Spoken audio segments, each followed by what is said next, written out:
the job opportunity. It's a 7-figure deal. Senior folks in our industry make $250 a quota a year. You work there 4 years, that's a 7-figure deal you close. So it's a good question. You have to go after it the right way. I will tell you one thing. Way too many people these days just rely on email. And it's not right. And it's just they think that, first of all, you don't know if it goes into junk mail, and if you're a busy person, you're getting hundreds of emails. Think about calling the person directly when you're in a job search, and don't rely as much on email because, frankly, too many people ignore it. Ken, you have a question? Oh, sure. I just wanted to ask you,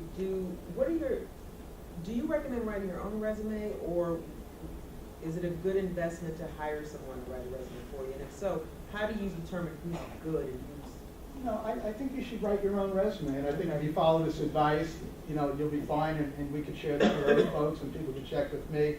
But I don't particularly care for the styles of the people who write resumes, and they don't necessarily come from our industry, and they don't get it, and they have a lot of resume books, and they do these other kind of resumes that aren't chronological. But I think you should do your own. If you just listen to this and focus on it and think of the hiring manager the same as you think about when you're going after a customer on a deal, and think about what's of concern to them, what are they looking for, what's important to them, you'll get your message across. And as I said, it doesn't have to be fancy. It should just be simple, not ugly. Okay. It's simple, Right, so yes? I kind of got a question. Why don't recruiters kind of just say, why don't you just give them a template and say, here's my template, fill in the blanks. This is the visual experience that I want to represent to people.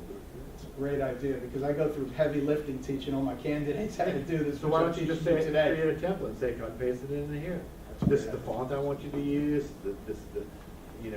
I have it down to that level, but I haven't put it into the format of a Yeah. template, so that would make my life I wonder why easier. recruiters just say, hey, here's my template, fill it in. Frankly, a lot of recruiters don't necessarily care that much about Because it. they're always telling you, everybody's critiquing your resume Yeah.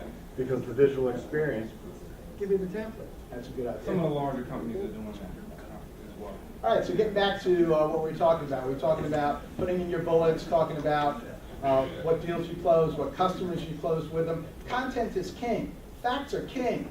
They want to hear that you closed Marriott for an enterprise deal for their website.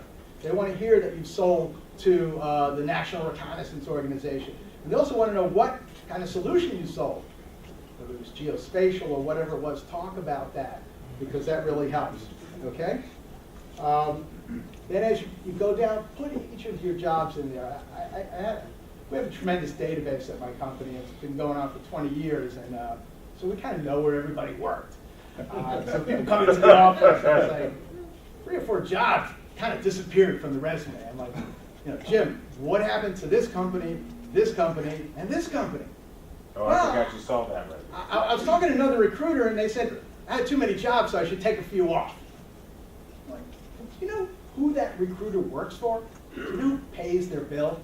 It's the company, the client. And they're telling you to lie to their own clients.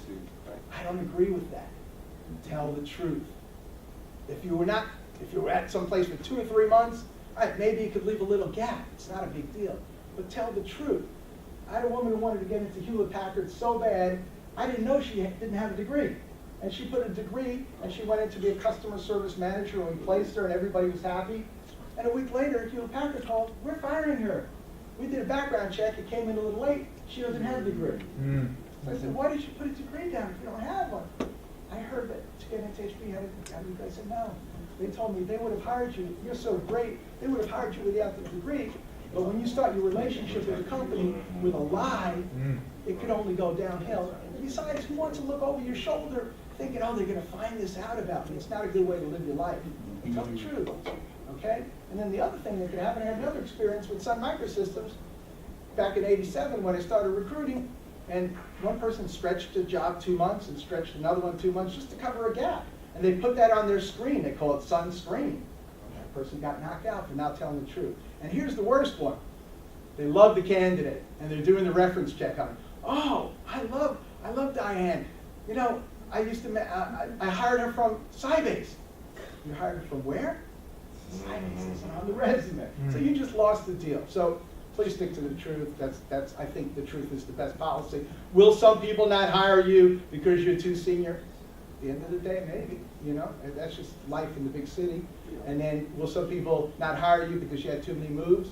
Possibly, but it's better to get in there with the truth on the table. That's my feeling about this.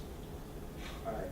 So then we have the chronology, each job, what you sold, who you sold to, what you accomplished. And we have education at the bottom. If you don't have a degree, and you attended a school, it's fine to put that you attended a school, but don't say you had a degree. And then there's one other category that I feel is very important to put in there for some of my clients. And that category is called professional development. Okay? And there are two types of professional development that my clients are interested in. One would be any sales training that you had. And personally, I wasn't trained in sales. I kind of learned on the job. But my clients like it if you had Miller Hyman or Spin or solution selling or any of those. Just put them in there because for some people, that's a big deal that you've been formally trained. And then the second bullet could be any technology training that you've had to show that you're technically astute and you get it. So that's basically the resume. And what I would do is, as I said, do it from scratch. Start with a blank piece of paper. Don't put headers and footers. Just let it flow from page to page. And then afterwards, you can change it from 11 points to 10 points if you want to cut it back. Don't stretch it all to the edge of the paper. Do 1-inch borders all the way around. Times New Roman